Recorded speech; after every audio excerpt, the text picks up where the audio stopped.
यह प्रश्न बहुत गहरा और अक्सर गलत समझा जाने वाला है।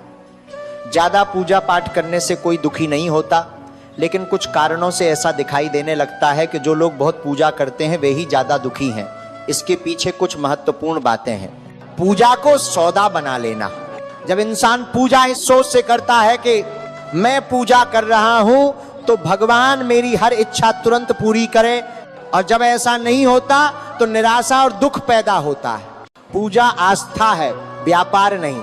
कर्म से भागना। कुछ लोग पूजा को कर्म का विकल्प समझ लेते हैं। वे सोचते हैं पूजा कर ली, अब मेहनत की जरूरत नहीं। जब जीवन में संघर्ष आता है तो वे टूट जाते हैं। भगवद गीता साफ कहती है, कर्म बिना भक्ति अधूरी है। डर से की गई भक्ति। कई लोग पूजा डर के कारण करते हैं। ग्रह दोष का डर, पाप का डर, अनहोनी का डर। डर से की गई पूजा मन को शांति नहीं और ज्यादा चिंता देती है। दूसरों से तुलना।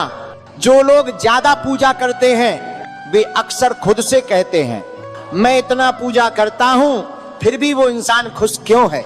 यही तुलना अंदर ही अंदर दुख बढ़ा देती है। अहंकार छुपा होता है।